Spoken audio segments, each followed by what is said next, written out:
Michael Bruce, what one thing would you change about the UK estate agency industry? Talk to me.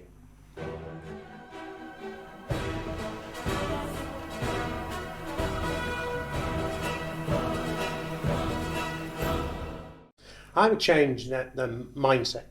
And in changing the mindset, what I mean is bringing people together in a way that collectively we can be at the forefront of innovation, we can be in the forefront of the next wave of what a state agency looks like, and we can do it in a way in which we can collectively control how the future looks for customers and for agents.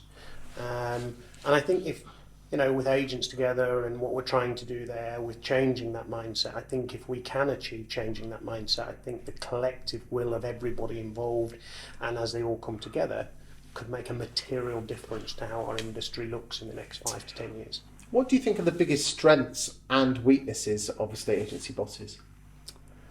I think the biggest strengths of estate agency bosses are their resilience, of how they're, in lots of ways, how they focus around what their business is about, and they execute on that in a really, really smart way, which is great.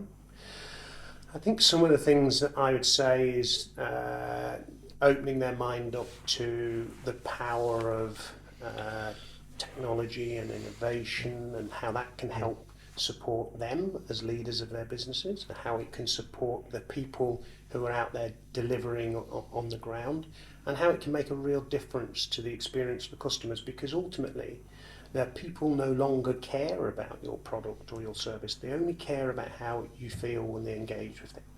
And the reality of the situation is, if we can take all the very best bits of a state agency, because there's lots of them, but also innovate with some of the rest of it, how customers will feel when they engage with it will be so much better. But if they do that, that will lift the perceptions that overshadow the industry, and it will enable the industry then to go on and be seen in a more professional manner and charge more professionally for the work they do. Do you think what the things that are changing in the UK estate agency, because that was the initial question, is that there seems to be a slight progression towards the self-employed model, which, if you actually think about it, the likes of Purple Bricks and Yopa were almost the vanguard of kind of changing that mind. Because if you go to Australia, most agents are self-employed. Whilst here at the moment, you could probably count them on two hands 10 years ago. Do you think that is the way forward for UK estate agency? Well, I mean, when we've spoken in the past, reality of the situation for me was looking at estate agents and watching people who I thought were really, really good, who cared about customers, etc. And watching the fact that they had hopes and dreams or aspirations to open their own branch one day, etc. And the ability for them to do that was much, much more difficult because circumstance took over. They got married, got a house, got a mortgage, whatever the case may be. And over time, that made their ability to reach their aspiration much, much more difficult. So, in everything that we've tried to do is we've tried to unlock that. So give them the ability to do what they do best, give them the ability to run their own business, but within the confines of an environment for success. Because for me, if you're asking an estate agent to go out there, to be a great marketeer, to be great at administration, to grow and lead their businesses with nothing other than themselves, I think that's a tough ask.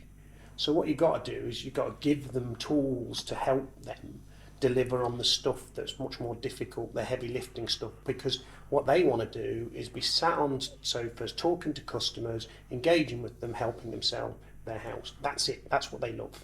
And everything else, we have a obligation as an industry and as a leadership to actually find ways of helping them deliver the rest so they can do what they do best.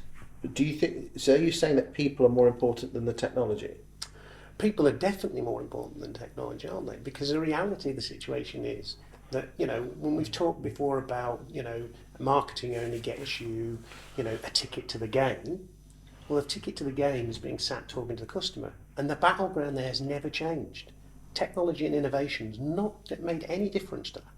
Because what happens is when you've got a ticket to the game, you're sat in the living room, and all those, psychological and subtle cue stuff, all of the things that are important at that stage, that technology or innovation will never change. But what they can change is that when the customer gives you the ticket to the game and you win the game, that you can deliver a better experience for them, but also a better experience for you. Thank you for your time today. It's my absolute pleasure.